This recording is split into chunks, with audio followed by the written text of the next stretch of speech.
என் உயிரிலும் மேலான என் தமிழுக்கும் என் உறவிலும் மேலான என் தமிழர்களுக்கும் என்னுடைய வணக்கம். இன்னைக்கு நம்ம தமிழ்நாட்டுல ஒரு முக்கியமா போய்கிட்டு இருக்க ஒரு பெரிய பிரச்சனை வந்து ஜல்லிக்கட்டு. இந்த ஜல்லிக்கட்டை தடை பண்ணணும்னு சொல்லிட்டு நேத்து வந்த கூத்தாடி பயலுக நமக்காக வரிஞ்சு கட்டிக்கிட்டு எதிர்ப்பு தெரிவிக்கிறாங்க. அதாவது முக்கியமா இந்த வீடியோ வந்து அவங்களுக்காக தான். எங்க பாட்டன் முப்பாட்டன் காலத்துல இருந்து நாங்க நடத்திக்கிட்டு வரோம் அந்த ஜல்லிக்கட்டுங்கிறது. எங்க பாட்டன் முப்பாட்டன் காலத்துல இருந்து இது வந்து ஒரு பாரம்பரியம், தமிழர்களோட பாரம்பரியம், கலாச்சாரம். இத வந்து வட மாநிலத்துக்காரங்க நமக்காக இன்னைக்கு வந்து ஒவ்வொருத்தவனும் இந்த பீட்டா இப்படி எத்தனையோ அமைப்பு வந்து நமக்காக எதிர்ப்பு தெரிவிச்சுக்கிட்டு நாங்க காளைகளை வதைக்கிறோம் அப்படின்னு சொல்றாங்க. நான் தெரியாம தான் கேக்குறேன், ஜல்லிக்கட்டை எவனாவது நேர்ல பாத்திருக்கீங்களா? ஜல்லிக்கட்டை நேர்ல பாத்திருக்கீங்களா எவனாவது? கேட்டா மாடுகளை நாங்க வதைக்கிறோம் அப்படின்றீங்க. அதாவது ஜல்லிக்கட்டுனா என்ன?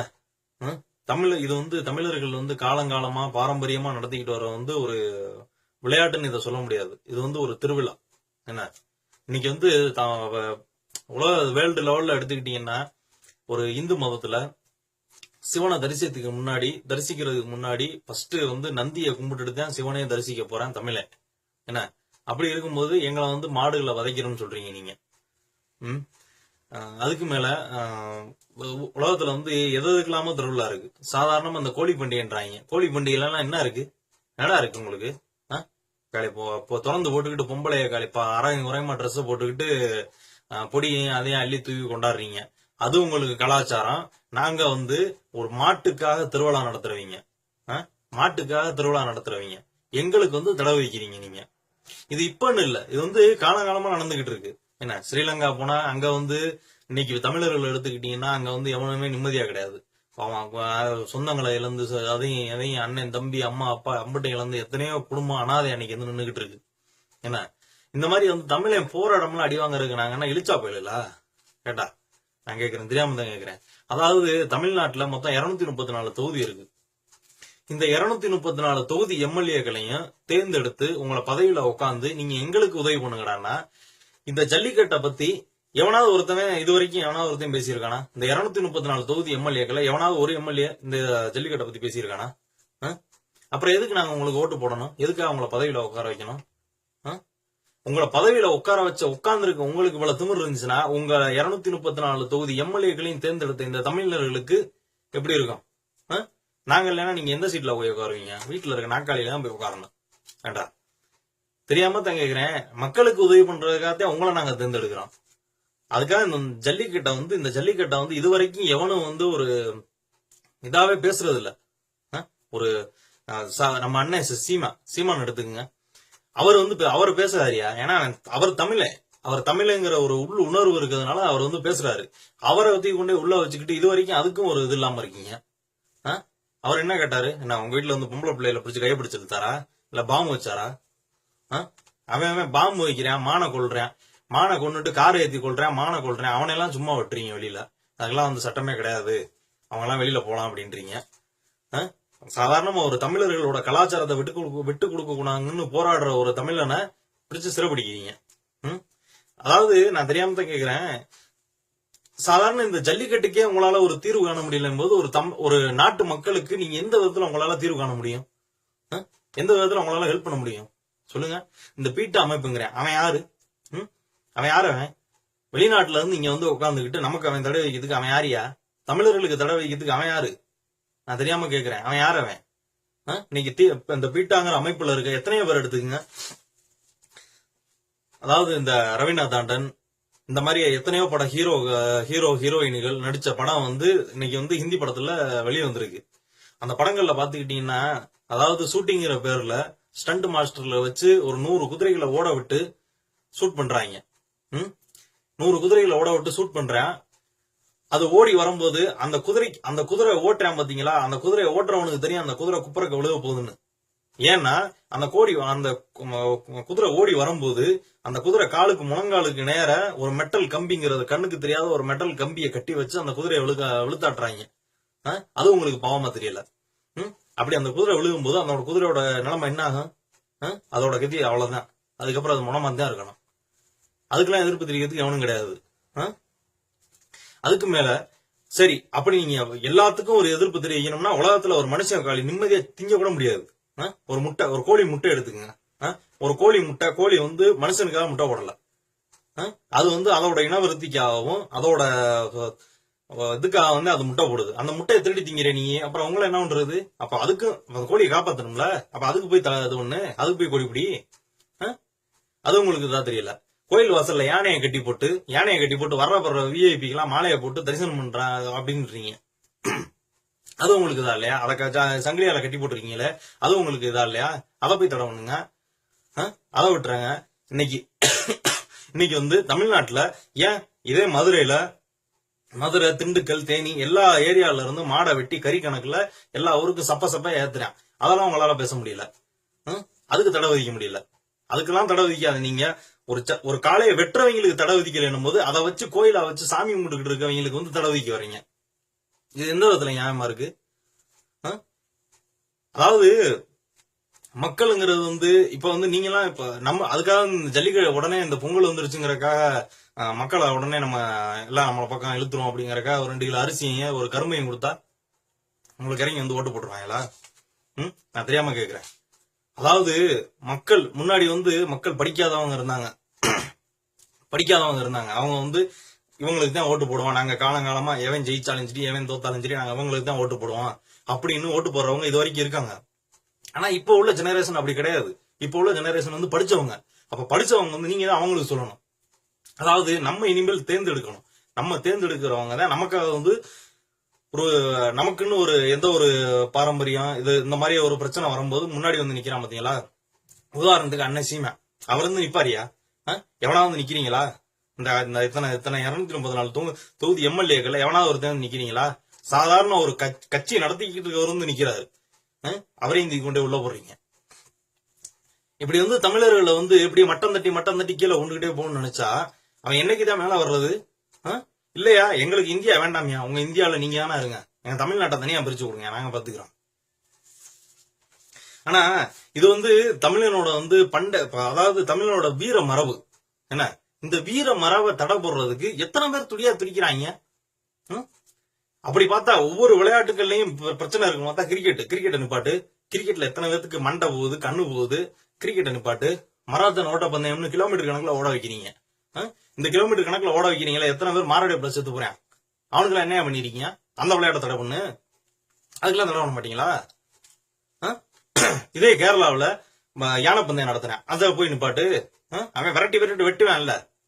அப்ப அவங்க எல்லாம் கேட்க முடியல. அப்ப தமிழ்நாட்டுக்காரன் வந்து உங்களுக்கு இழிச்சா போயிட்டாங்க. இத வந்து மத்த எவன் பேசுறாலும் ஓகே நாங்க கேட்டுக்கிறோம். ஒரு கூத்தாடி பயில வந்து எங்களுக்காக தமிழர்களோட பாரம்பரியத்தை தடபடன்னு நினைச்சான்னு வச்சுங்க. அதாவது வந்து வீரம்ங்கிறது ஆலமரம் மாதிரியே, அதுல வர்ற விழுதுகள் வந்து தமிழர்கள் மாதிரியே. நீ அந்த விழுதுகள் அழிக்கணும்னு நினைச்சீங்கன்னு வச்சுங்க, கடைசியில அந்த வீரமே எல்லாம் போயிடும். அதாவது உங்களை தயவு செஞ்சு நீங்க வந்து தமிழ்நாட்டுல இருக்கீங்க ரைட்டியா, ஓகே, உங்களை இன்னைக்கு வாழ வச்சுக்கிட்டு இருக்காங்க. ஏன்னா சினி ஃபீல்ட்ல இன்னைக்கு ஒவ்வொருத்தவனும் இன்னைக்கு சூப்பர் ஸ்டார் ரஜினிகாந்த் எல்லாம் இளைய தளபதி விஜய் அப்படி இப்படின்னு ஒவ்வொருத்தவனுக்கு ஒவ்வொரு கட்சி ஒரு இதை அமைச்சு வச்சு நீங்க நடத்திக்கிட்டு இருக்கேன்னா அது வந்து மக்களால வர்ற மக்கள் வந்து உங்களை ஆதரிச்சு உங்க படத்தை பார்த்து உங்களை நாங்க வளர்த்துக்கிட்டு இருக்கோம். அப்படி வளர்க்கிறவங்க மேல வளர்த்த கடை மாறுபல பாயிற மாதிரியே நீங்க எங்க மேலே பாஞ்சீங்கன்னா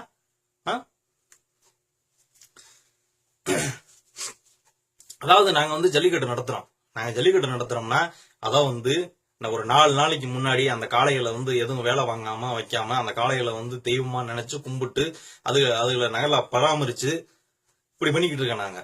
அத வந்து வீட்டு அமைப்புங்கிறேன், அந்த அமைப்புங்கிறேன், நக்குமா அவையெல்லாம் அவெல்லாம் யாரா அவ? இந்த தமிழ்நாட்டுல வந்து தானே அவெல்லாம் பேரானா? இல்லாட்டி நக்குமா நான் எவனுக்கு தெரியுமா? அவ வந்து இன்னைக்கு வந்து தமிழனுக்கு தடை விடணும்னு நினைக்கிறான். அதாவது இந்த இப்ப வந்து இனிமேல் வர்ற இது வந்து ஜெனரேஷன் மக்கள் வந்து ரொம்ப தெளிவாயிட்டாங்க. இனிமேல் எவனே இந்த ஏமாத்திவங்க எல்லாம் ஏமாத்தி நம்ம வந்து ஓட்டு வாங்கிடுவோம், என்ன அதை கொடுத்து ஏமாத்தோம் இதை கொடுத்து ஏமாத்தோம். தயவு செஞ்சு இனாமா கொடுக்கறத முதல்ல நிப்பாட்டுங்க. இதுக்கு மேல நான் மக்களுக்கு சொல்றேன், நீங்க கொடுக்குறீங்க கொடுக்காம போங்கடா. நான் மக்களுக்கு சொல்றேன், மக்களே இவன் கொடுக்கறது எதுக்காக வாங்கணும்? இந்த 2 கிலோ அரிசியும் ஒரு கரும்பையும் நம்ம வேலை பார்த்து நம்ம சொந்தமா சம்பாரிச்சு வாங்க முடியாது. நம்ம அதை வாங்குறதுக்கு எதுக்காக நம்ம போய் அந்த ரேஷன் கடை வாசல்ல போய் உட்காரணும்? ஏன் 2 கிலோ அரிசி முதல்ல வாங்க முடியாதா? அந்த 2 கிலோ அரிசி வாங்க முடியாத அளவுக்கு நம்ம பிச்சைக்காரங்களை தர்றோம். இது வந்து ஒரு ஆதங்கமா இருக்கு. நமக்காக எதிர்த்து குரல் கொடுக்க எவனும் இல்ல. அப்படி குரல் கொடுத்தாலும் அவனையும் தூக்கி உள்ள போடுறீங்க. குரல் கொடுக்கறவங்கள பேச விடாம உள்ள தூக்கி போடுறீங்க. அந்த 2 கிலோ அரிசி கரும்பு எல்லாம் எங்களால போய் வாங்க முடியாதா? அது எதுக்கு மக்கள் நீங்க எதுக்காக போய் வாங்குறீங்க? பேனு மிக்சின்றேன் அவன் வெளிநாட்டுல இருந்து ஏசி ஈசி வாங்கி ஒவ்வொரு வீட்டுக்கு மாட்டிக்கிட்டு இருக்கான். நீ ஒரு பேனையும் மிக்சியையும் கொடுத்து இது பண்ண பாக்குறீங்க.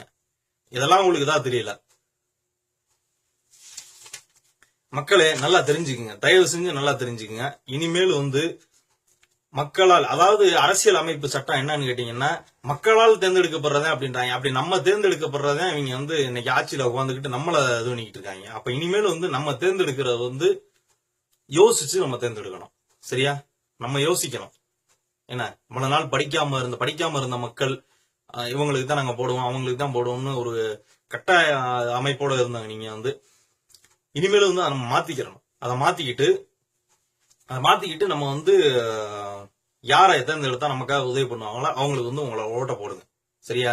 ஆனா தயவு செஞ்சு சொல்றேன், ஜல்லிக்கட்டுக்கு ஒரு முடிவு இல்லாம தயவு செஞ்சு எவனும் ஓட்டு கேட்டு ஊருக்குள்ள வந்துடாதீங்க. அவ்வளவுதான் நான் சொல்லுவேன்.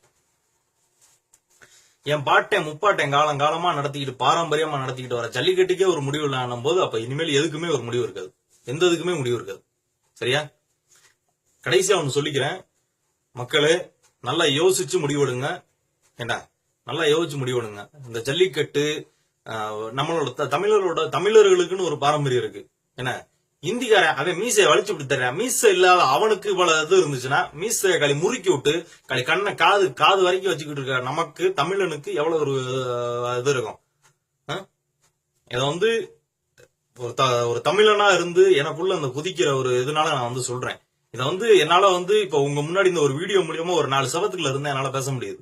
என்ன, இப்ப இதே இது ஒரு லட்சக்கணக்கான ஆளுகளுக்கு முன்னாடி உட்காந்து நான் பேச சொன்னாலும் இதை நான் பேசுவேன். என்ன, ஆனா இன்னைக்கு வந்து உங்ககிட்ட இந்த வீடியோ மூலியமா தான் என்னால என்னோட சோகத்தை நான் பகிர்ந்துக்கிற முடியுது.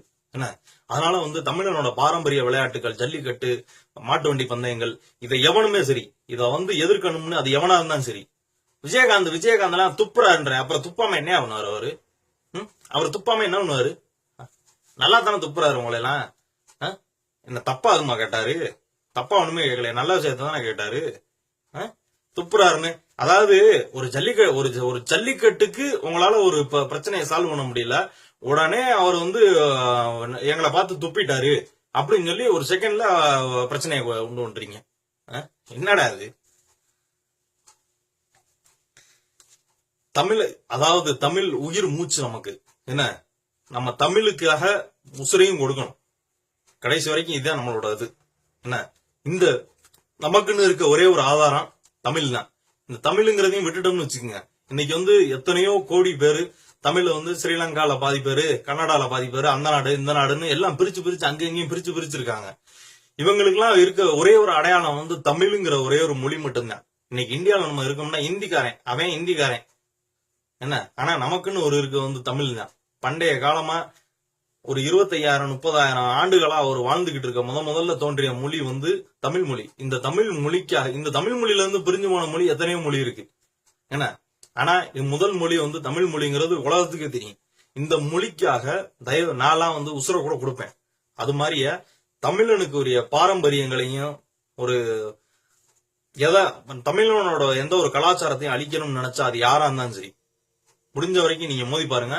அதை எதிர்க்கிறதுக்கு நாங்க தயாரா இருக்கோம். ஏன்னா இப்ப உள்ள இளைஞர்கள் வந்து முன்னாடி மாதிரியே கிடையாது. சரியா? நீங்க நீட்டுற பக்கம்லாம் காட்டுற பக்கம்லாம் மேய்கிறதுக்கு நாங்க ஒன்னும் இது கிடையாது, ஆட்டுக்குட்டி கிடையாது. தமிழனா இருந்து ஒரு புரட்சியை உண்டு பண்ணணும் நமக்கு. அதாவது நம்ம இந்த ஜல்லிக்கட்டை வந்து தடை பண்ணணும்னு இனிமேல் எவனாவது ஒருத்தவன் கூத்தாடி பயிலாம் இருந்தாலும் சரி, அவன் எவனா இருந்தாலும் சரி, இந்த ஜல்லிக்கட்டை தடை பண்ணணும்னு சொல்லி எவனாவது இனிமேல் கொடி பிடிச்சிங்க, தமிழ்நாட்டுல புயலே உருவாங்க. இந்த புயல்ல அழிகிறவன் நிறைய பேர் இருப்பான். இது வந்து நான் சொல்லணும்னு அவசியமே கிடையாது. ஏன்னா இது வந்து தமிழனுக்கு இன்னைக்கு ஒவ்வொரு இளைஞர்களுக்கு உள்ள வந்து இது வந்து எரிஞ்சுக்கிட்டு இருக்கு. இந்த தீப்பிழம்புங்கிறது வந்து தமிழுங்கிற தீப்பிழம்பு வந்து ஒவ்வொரு மனுஷன் நெஞ்சுகளையும் எரிஞ்சுக்கிட்டு இருக்கு. என்ன, அத வந்து தேவையில்லாம நீங்க எல்லாம் வந்து வெளியே கொண்டு வந்து மேற்கொண்டு நீங்களா உங்களோட இதை தோணிக்கிறாதீங்க. அவ்வளவுதான் நான் சொல்லுவேன். இன்னைக்கு சொல்றேன், இந்த ஜல்லிக்கட்டு தமிழனோட கலாச்சாரம் பாரம்பரியத்துக்கு எவனாவது தடை பண்ணணும்னு சொல்லி அது பீட்டாவா இருந்தாலும் சரி இல்ல வேற மாதிரி வந்துடும். எவனா இருந்தாலும் சரி, எவனாவது கொடி பிடிச்சிங்க உங்களுக்கு எல்லாம் அவ்வளவுதான். தமிழ் என்னுடைய மூச்சு. இந்த மூச்சு இருக்கிற வரைக்கும் இந்த தமிழனோட பேச்சு இருக்கும். என்னுடைய வீர வணக்கம்.